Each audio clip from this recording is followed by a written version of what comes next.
So before we go on to this Impact Wrestling review, there was some big news that we really want to sort of talk about before we get onto this, and that was the fact that TNA have been releasing some talent. Apparently, they're behind on their payroll by about a month, and they've just released a lot of talent. I mean, they've released Joey Ryan, they've released Madison Rayne, Christian York, and Crimson, and Taylor Hendricks apparently asked for her release. Just some quick thoughts on all these releases by TNA. Joey Ryan, people having high hopes, especially that storyline with Al Snow, but I weren't behind him, but I guess TNA ran out of ideas. Crimson, I felt, even though people were getting bored of him, I think it was TNA's fault for not booking him well after his streak. Madison Rayne, we all have our complaints. York, don't overly care about. Taylor Hendricks, that match against Mickie James she had, I was all for it and wanting to see a rematch later on. Just, I think the only one of these five that I'm a bit disappointed about was Taylor Hendricks. Guys like Joey Ryan, Crimson, Madison Rayne, and Christian York, they weren't really ever on TV. And Joey Ryan and Christian York and Taylor Hendricks were all products of Gut Check, which is really only adding talent. And it kind of really does make you think now: is Gut Check really even? Is there any point to it right now? Well, I want to compliment TNA for bringing a concept in which gave new talent every now and again, every month. But to be honest, I think the talent coming in, we didn't know who they were. Some of them weren't that very good in the ring, in our opinion. So the fact, I just don't think it's needed. They should think of a different way to bring a new talent. And also, to be honest, TNA's roster is very bloated enough as it is. So adding all of these, even though some of them were, of course, from developmental OVW, the Danny Davis is running right now. It just seems to me that some of these releases were necessary, and it's just what business. Sometimes it just happens in business, and we have to accept it. And to be honest, there's no real massive complaints from me about this. We'd love to know your thoughts about the releases, though, in the comments section below. We're going to go on to our review of this show the week after Suicide was revealed to be Austin Aries. Yep. We opened up this show with none other than Austin Aries, who wants to cash in option C, and he calls out Hogan to get it over with, only for Hogan to make a main event match, Sabin versus Austin Aries versus Manic, because they unmasked TJ Perkins, and then they decided, well, we're going to put the mask back on him again and give him give him the Suicide gimmick once again. For the X Division title, to presumably see who was going to win to get option C. I imagine they were doing this because, Hulk Hogan was a little bit annoyed about the way Austin Aries went around getting that X Division title. And that was going to be our main event even. So X Division Championship main event. Yay! That was going to be cool. TNA have re-signed Taz, by the way. That's the biggest complaint, because maybe TNA are unaware that people don't really like Taz. Just because he's a name, I think that's probably one of the reasons they keep him. Yeah, I got a boil on my ass. With great quotes like that, you could see exactly why TNA wanted to re-sign this guy. Just saying. I hate to say it right now, MJ, but isn't it also BFG series just started off as really meh? I don't think TNA number one followed up on their big angle from last week of Austin Aries, really, and next of all, and we had 3 BFG series matches here, and BFG series so far just hasn't really been as exciting as the last 2 years. First year it was a new concept. Second year we had some really good matches. This year it's just been meh. That's disappointing, because with the talent we have in this Bound for Glory series, they're not like jobbers. They're actually talent that couldn't put on good matches. But like I was saying during the show, the first hour, yes, it had plenty of wrestling, but I just didn't think it was that entertaining. Yeah, we had AJ Styles versus Kazarian in our first BFG series match. Kaz, if it was Taz, thank fuck, but Kaz tapped out pretty quickly. This just seemed like an enhancement match, really, didn't it? In the future, we're going to get Daniels and AJ, but this was just, AJ beating Chris Daniels' puppet. Pretty much. Yes.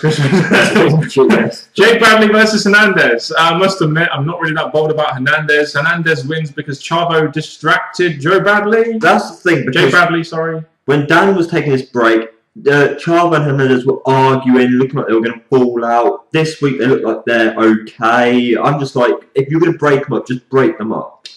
Hernandez won this match. Yeah, he did. Sorry, I just totally forgot who won it because I just really wasn't all that bothered about this match.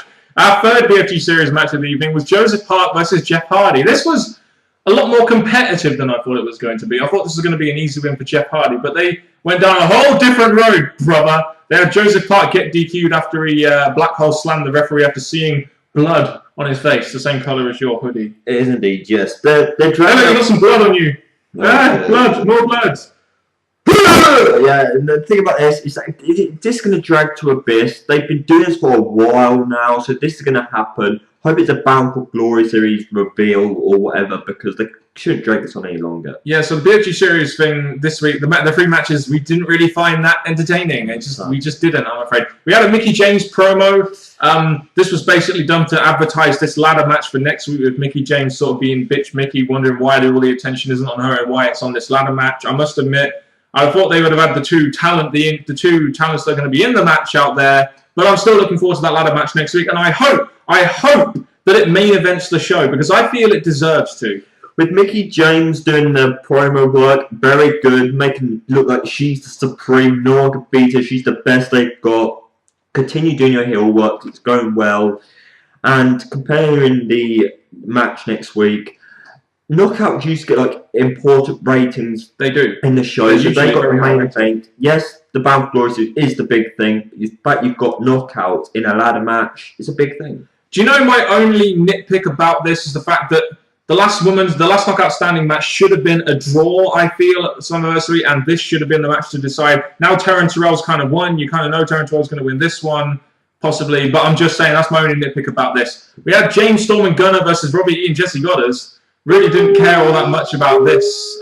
James Storm and Gunner get the win. We don't care about Robbie E and Jesse Goddard, and if they're facing James Storm and Gunner, we're automatically not going to care about them as well. That's the sad thing, because now we've had this match, I'm glad it's done and over with, but what are James Storm and Gunner going to do at the pay-per-view? Yeah, and that's something that TNA are going to really have to work on, because we don't really know who they're going to face. Who is the next member of the Main Event Mafia? We've got, we've had Sting. We've had Kurt Angle, who didn't help Sting at Slammiversary. We've had Samoa Joe, who also didn't help Sting at Slammiversary. And this week we got Scott Steiner.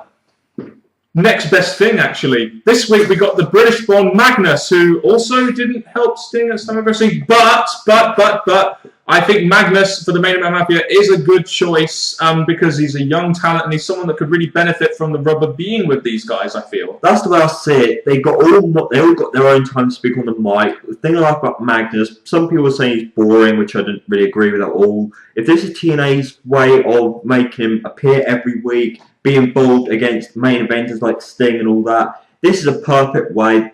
They just got to keep working on Magnus. Yes. Push Magnus to the fucking moon. He's gorgeous.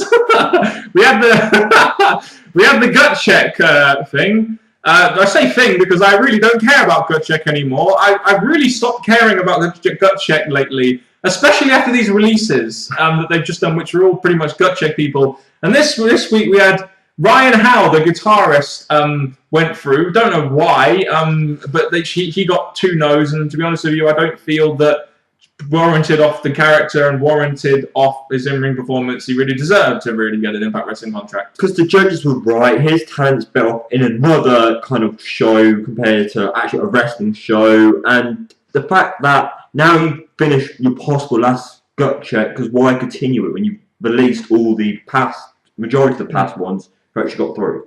Yeah, if you're wondering why we're talking very briefly about Impact this week, it's because for us, Impact really wasn't all that good. So we were hoping that this main event was really going to actually excite us and do at least something and at least end the show strongly. We have Chris Sabin versus Manic. It's TJ Perkins, fucking hell, in a Suicide costume, versus Austin Aries for the X Division Championship. This quickly became about the Aces and Eights and the Main Event Mafia, but they still ended up putting a lot of focus on Chris Sabin and Austin Aries after Manic got injured after a powerbomb to the outside, because that injures people. So right? It basically just came a single smack, so that was him out the way, and he's not really involved in this feud we're getting here. Let's go Aries and Sabin, Bully Ray thing was going on, so it was trying to cover Aries and Sabin and the Ace and Eights and Mafia. And this is what I mean. You had that great angle with the Suicide character last week, and it just didn't really feel like they followed up. Like there was the Austin Aries reveal, which was pretty cool last week. And this week, well, he ended up jobbing to Chris Sabin. My only gripe about this match was that it started to turn into an ROH match. It really did. I mean, I like X Division action, but this really did start to turn into an ROH match where they weren't selling and everything like that. And that really kind of made me just go, ugh. but you know, it was still a pretty good. The crowd were really into it. The main event Mafia and the Aces and Eights didn't do too much, didn't get involved. They allowed most of the focus to be on the match, which was good. But like I said, Chris Sabin ends up getting the win. It looks like we've gone from Austin Aries to Chris Sabin. It looks like TNA have changed plans. And to be honest with you, I bought Austin Aries way more as a challenger to Bully Ray than Chris Sabin. I do not buy Chris Sabin as a challenger at all, and I don't believe he really belongs in any kind of main event program. My 2 points about this was, number one, the match, you got rid of one of your opponents, but Sabin and Aries put on a great match, good finishers, kicked out finishers, very nicely done. I enjoyed their part. Forget about main event Mafia and the Ace and Eights, that's another storyline. As for the finish, the option seal, that was TNA's way of, like a Money in the Bank, to get a new talent, a random talent that worked their way to this position and just go for the championship. So the fact we've got Sabin doing it, he may not win, but I still think it's something new for TNA to do. Yeah, I really fail to see how this is going to elevate Sabin, because he's going to lose and he's just going to go back to X Division. So it's not like he's really going to benefit like Austin Aries benefited from it, because he actually won the belt. It's Chris Sabin, never in a million fucking years, is going to win the X Division Championship belt, which is why I feel Austin Aries definitely should have won here. I know Fall Killer is probably going to disagree with me here because he's Chris Sabin nut hugger #1. I'm just saying, but I don't really think he belongs in a main event. I just don't. That's just how I feel about it. But anyway, yeah, this show really left a lot to be desired. After last week, I was kind of buzzing a little bit about Austin Aries and the suicide thing, which they kind of just devoured in one show. Right now, the BFG series really isn't picking up too much steam. The show this week was just kind of meh. That's just how I felt about TNA this week. Meh. Very meh. They didn't really hype up next week apart from the Knockouts involvement. And the match, like I said, the first hour didn't do much for me. The second hour, it started to pick up, but not enough. But I'm not saying the matches were bad. Some of the matches had good spots and that, but overall, not a good show. It's about more than match quality sometimes, and you know that as well as everyone, NJ. But I am looking forward to this Destination X Impact, though. That should be good. I'm looking forward to that in 2 weeks' time. So there we go. Please leave your thoughts on this show and what we talked about down in the comment section below. So we have not been very enthusiastic about this TNA Impact. Maybe you can be. So that's been it from us, the British Fist, of course. Coaching. Mr. Parkin here, and the one and only NJ here. Why did they not release the Robbies? What's up? It's a question I would really like to know the answer to as well, TNA management. Thank you very much for watching this review. If you have, guys, goodbye.